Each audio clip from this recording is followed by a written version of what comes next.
Start. यह जगत 5 भौतिक तत्वों द्वारा बना है, विराम। इनमें आकाश तत्व सबसे सूक्ष्म है, विराम। अत्यंत सूक्ष्मता के कारण यह अपने अस्तित्व को सिर्फ ध्वनि के द्वारा ही सिद्ध करता है, विराम। इसके ध्वनि तरंगों को समझने के लिए एक विशेष किस्म का वैज्ञानिक यंत्र आवश्यक है, विराम। आकाश तत्व को छोड़कर बाकी चारों तत्वों को हम अपनी इंद्रियों की सहायता से आसानी से समझ सकते हैं, विराम। पैरा। ईश्वर इन 5 तत्वों से भी सूक्ष्म है, विराम। ऐसे में हमारी इंद्रियां कैसे इन्हें समझ सकती हैं जब वे आकाश तत्व को भी आसानी से पकड़ नहीं पाती। दरअसल ईश्वर हमारे मानसिक अथवा अति मानसिक दायरे से भी परे है, विराम। इसलिए अपने मन की सहायता से हम उन तक पहुँचने में असमर्थ हैं, विराम। इसके जरिए यदि हम वहाँ पहुँचना चाहेंगे भी तो बार बार निराश होकर लौटना पड़ेगा, विराम। यम कहते हैं मनुष्य ईश्वर को अपने मन के द्वारा या शब्द के द्वारा नहीं प्राप्त कर सकता है, विराम। जिस तरह अणुओं को देखने के लिए बौद्धिक और वैज्ञानिक दृष्टि की आवश्यकता होती है, उसी तरह ईश्वर को देखने के लिए आध्यात्मिक दृष्टि की आवश्यकता होती है, अर्थात वह केवल आध्यात्मिक ज्ञान के द्वारा ही प्राप्त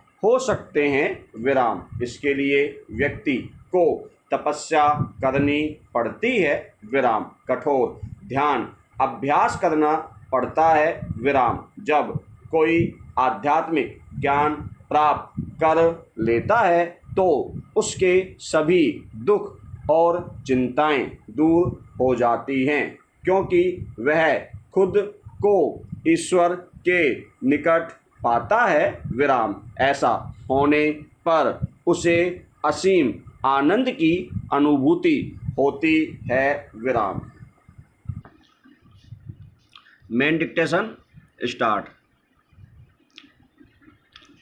पुरानी कहावत है कि इंसान आदतों पर जीने वाला जीव यानी क्रीचर ऑफ हैबिट है, विराम। हम जो कुछ करते हैं देर सबेर या तो वह किसी नई आदत का कारण बन जाता है या पहले से बनी किसी आदत का नतीजा होता है, विराम। दुष्यंत कुमार तो मासूका को भी एक आदत मानकर अपने एक शेर में कह देते हैं, एक आदत सी बन गई है तू और आदत कभी नहीं जाती, विराम। पैरा। कई आदतों से तो हम परिचित होते हैं, जबकि कई ऐसी भी होती हैं जो मन के अचेतन अंधेरे कोने में कहीं छिपी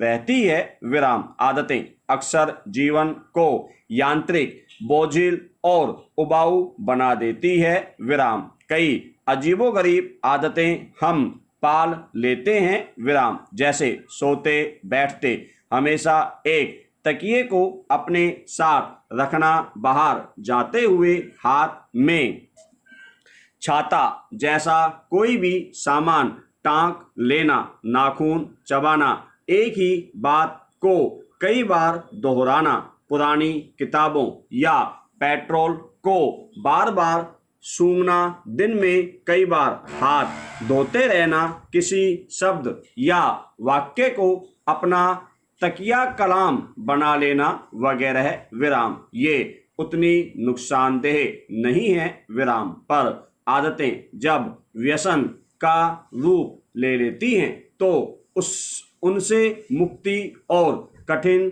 हो जाती है, विराम। सेहत चौपट होती है अलग से विराम पैरा। नौकरी करने की आदत इतनी गहरी होती है कि सेवानिवृत्ति के बाद जीवन में उतरे खालीपन का सामना करना मुश्किल हो जाता है विराम। कोई काम न मिलने और अचानक अनुपयोगी हो जाने के तनाव से कई लोग सेवानिवृत्ति के बाद जल्दी ही दुनिया से विदा ले लेते हैं विराम। सेवानिवृत्ति के बाद जल्दी ही होने वाली मृत्यु को लेकर कई गंभीर शोध भी हुए हैं विराम पैरा। आदतें जल्दी छूटती क्यों नहीं?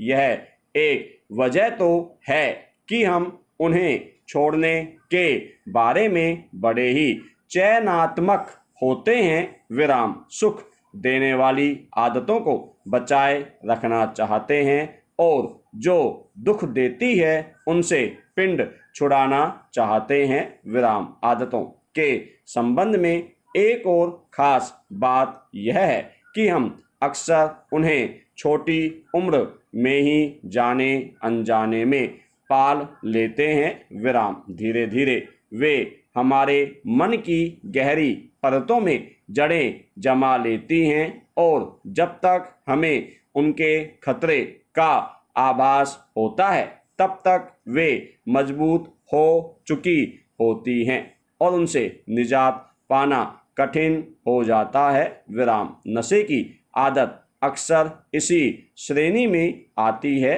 विराम पैरा। अमेरिकी लेखक फास्टर वोलेस ने आदतों का गहरा अध्ययन किया है विराम। वे कहते हैं कि हम अक्सर अनगिनत अचेतन आदतों के साथ ही अपना जीवन बिताते हैं और उनके बारे में हमें पता भी नहीं होता विराम। हम जो भी सोचते हैं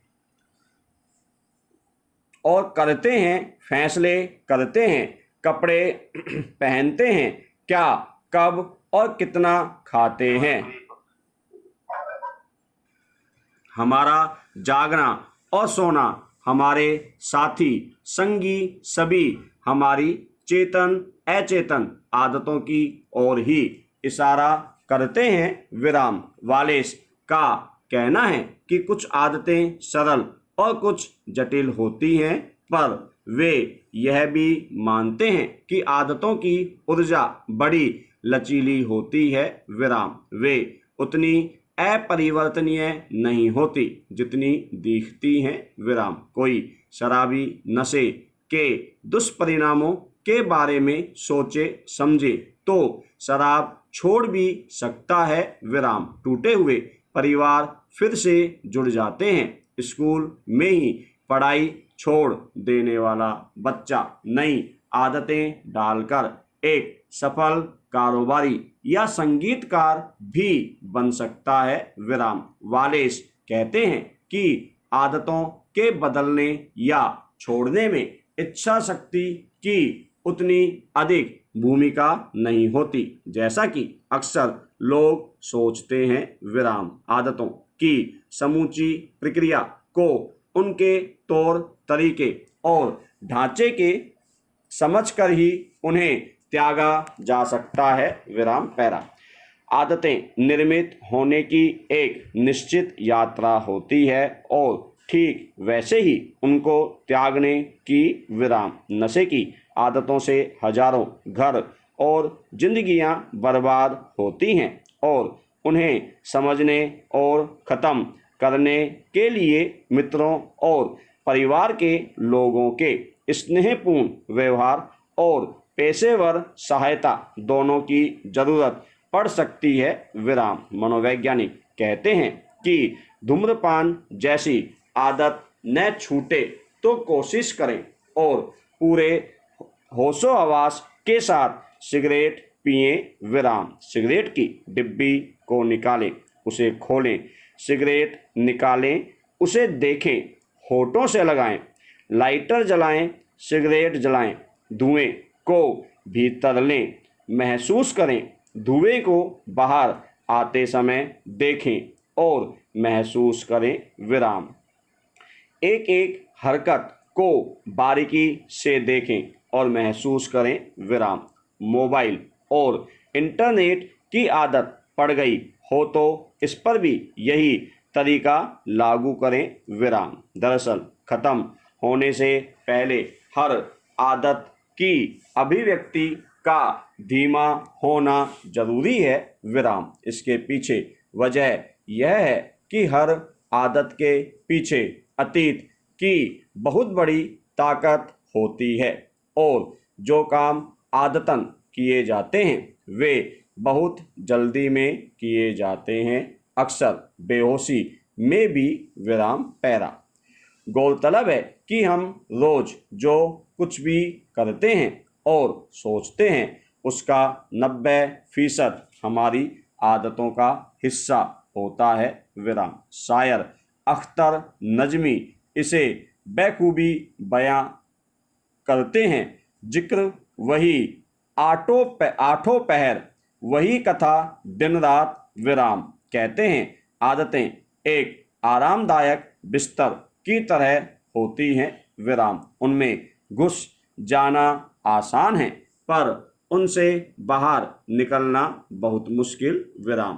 पर इसे आखिरी सत्य नहीं मानना चाहिए विराम। संकल्प, समझ, सजगता और धैर्य की ताकत के सामने कोई भी आदत लंबे समय तक नहीं चल सकती विराम। जल्दी ही लड़खड़ाकर गिर जाती हैं और फिर से उठ नहीं पाती